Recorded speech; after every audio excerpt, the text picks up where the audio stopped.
പക്ഷെ വോട്ട് ചെയ്തു. വോട്ട് ചെയ്തു. എല്ലാവർക്കും തെരഞ്ഞെടുപ്പിൽ വോട്ട് ചെയ്യാൻ എത്താറുണ്ടോ? സിനിമാ തിരക്ക് സിനിമാ തിരക്കുണ്ടായാലും വോട്ട് ചെയ്യാൻ വരും. ആ ആ സിനിമാ തിരക്കുണ്ടായാലും വോട്ട് ചെയ്യാൻ വരും. വികസനമൊക്കെ വലിയ ചർച്ചയായ ഒരു തെരഞ്ഞെടുപ്പാണ്. അപ്പോൾ ആ വികസനത്തിനാണോ ഇത്തവണത്തെ വോട്ട്? വികസനം ഏറ്റവും കൂടുതൽ ചർച്ചയായിട്ടുള്ളൊരു തെരഞ്ഞെടുപ്പാണിത്. എന്തായാലും വികസനത്തിനൊരു വോട്ട് എന്നുള്ളത് തന്നെയാണ് ഇപ്രാവശ്യത്തെ പ്രധാനപ്പെട്ട ഒരു മുദ്രാവാക്യം. അല്ല, നമ്മളെ ഈ വാർഡിൽ മത്സരിക്കുന്ന EV ചിത്രയാണ്. പഠന ഗ്രാമപഞ്ചായത്ത് 9-ാം വാർഡ്.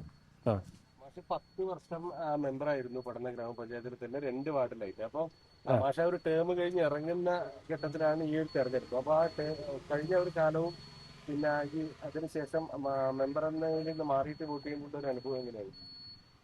ഈ 20 വരെ ഞാൻ തന്നെയാണ് മെമ്പർ. അതുകൊണ്ട് അതിന് ശേഷമില്ല. ഇനി അടുത്ത തെരഞ്ഞെടുപ്പിന് നമുക്ക് പറയാം. ഡിസംബർ 20-21 തീയതി പുതിയ സത്യപ്രതിജ്ഞ ചടങ്ങ് നടക്കണം. അപ്പോൾ 20 വരെ ഏതായാലും ഞാൻ തന്നെയാണ് മെമ്പർ. എന്തായാലും ഈ സമയത്ത് തെരഞ്ഞെടുപ്പിന് കുറച്ചൊരു പ്രാധാന്യം ഉണ്ടല്ലേ? ഒരുപാട് വിഷയങ്ങൾ. ഏറ്റവും പ്രധാനമായിട്ട് വികസനം തന്നെയാണ് ചർച്ച ചെയ്യുന്നത്. ഏറ്റവും നല്ല നിലയിൽ വികസനം ചർച്ച ചെയ്യപ്പെടുന്ന ഒരു തെരഞ്ഞെടുപ്പാണ്. രാഷ്ട്രീയത്തിലും സിനിമയിലും ഒക്കെ വലിയ വിവാദങ്ങൾ നിൽക്കുന്ന ഒരു സമയത്താണ് തെരഞ്ഞെടുപ്പൊക്കെ വരുന്നത്. ആ വികസനം മാത്രമല്ല, വേറെ ഒരുപാട് രാഷ്ട്രീയ വിഷയങ്ങൾ ചർച്ചയായിട്ട് അത്തരം വിഷയങ്ങളെ കുറിച്ച് ഏറ്റവും കൂടുതൽ ചർച്ച ചെയ്യപ്പെടുന്ന വികസനം തന്നെയാണ്.